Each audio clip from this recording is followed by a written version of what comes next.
Hey everybody, Amit here. I kind of just wanted to talk about why people don't typically play mid-range shooters too often, and because there's a reason behind it. It may not be something that people are thinking about, but there's definitely a reason. It's because it's more difficult to score on them than it is to dunk or to shoot threes, and I'll kind of explain why. And I use this graphic for, I think it was my dunking 101 video, maybe it was my big 101. It was one of the videos I'd made, but I used this little court with these little avatars. I really like this. I should use this more often.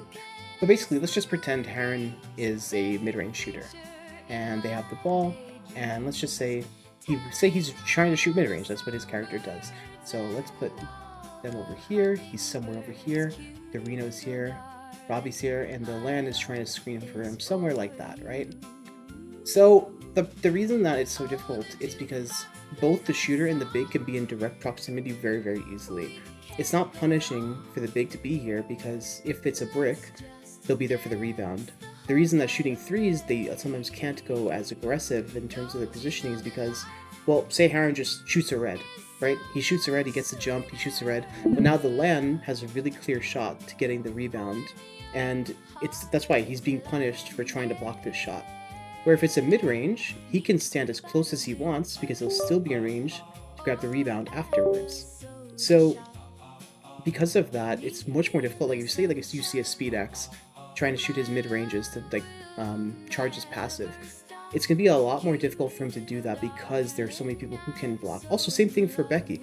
Becky can sprint in here, and not even if she's gonna block it, but she can sprint in, contest this as well. Everybody's gonna be much closer because also it's a smaller area. The second thing is that say Lan wants to screen for it. Let's just say it's a closer shot. It's like closer right over here.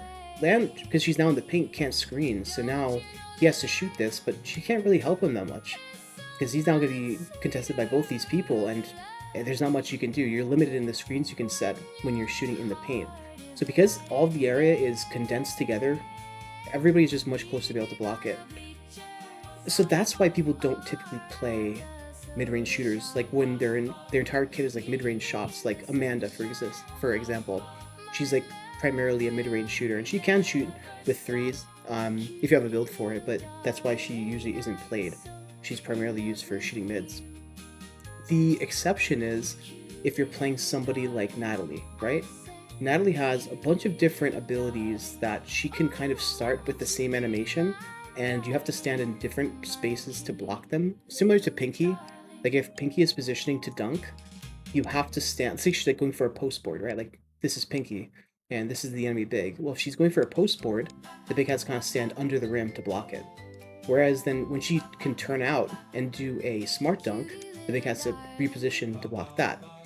But because that she has the ability to post board, they can't just stand here. They have to be standing here. So same for Natalie. If she has the sprint dunk, which she does, they kind of have to respect that and stand closer to where the animation would be blockable for the sprint dunk. And then instead she can do a floater, she can do, well, I'll just pull it up.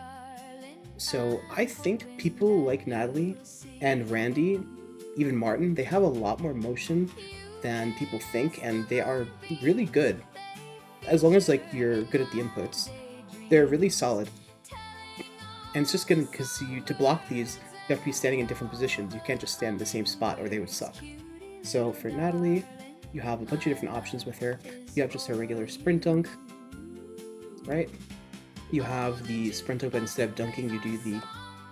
Oh, I messed up the input. See, that's why I'm not a good Natalie player. Right, you have it when you turn into a layup. Then you have the floater, which you can do... You can even do that like right out of a dribble move. And you have the double pump. You also have like just like a regular mid-range pull, like fadeaway, not pull up, it's a regular fadeaway. So she basically has 5 options for scoring here, and keep in mind that she could just pump fake and pass out and restart. So because of that, the defender can't just stand right here because they can be missing, say, sorry, I'm messing up the inputs, but you get the idea. She has options where they can't just stand in the same spot to block all of them.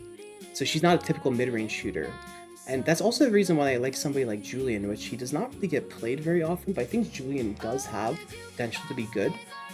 It's because he does have his little fadeaway, he has the drifting shot, And then if you're running it too, he can dunk. And honestly, with a jump build, with jump and also catapult, his dunk is not bad. You can dunk from pretty far away. I think his threes are also decent. I think even without running threes, you'll make a good amount of the greens. So I think Julian is good for that reason. Again, it's not just strictly mid-range shooting. They have to respect other things he can do. And you know, he does have some motion. I just want to make a video though, because I think some people don't really understand why mid-range shooting isn't a thing, why people like Camille are not played very often, like Butterball, etc. And it's just because it's not as strong. It's easier to defend it, and you might as well just be dunking or shooting threes. You're just making the game harder for yourself than necessary. So I want to go over that quickly. There's not like a crazy video. It doesn't change anything. I would just say though, give more thought to playing people like Randy and Natalie and what's her name? And Martin, sorry, his name. Because they definitely have the ability to think, like, also with Martin, okay, this is random, but like, I love that you can pretend like you're going back for a three, then you go right into a sprint dunk. Like, that is difficult to defend, like, genuinely difficult, because most people are going to wait for you to go for your three.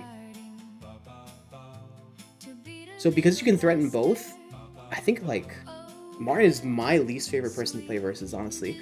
Even though, like, I would tease my friend for saying that, like, he hates playing versus Martin because he thinks Martin is so unfair and, like, whatever.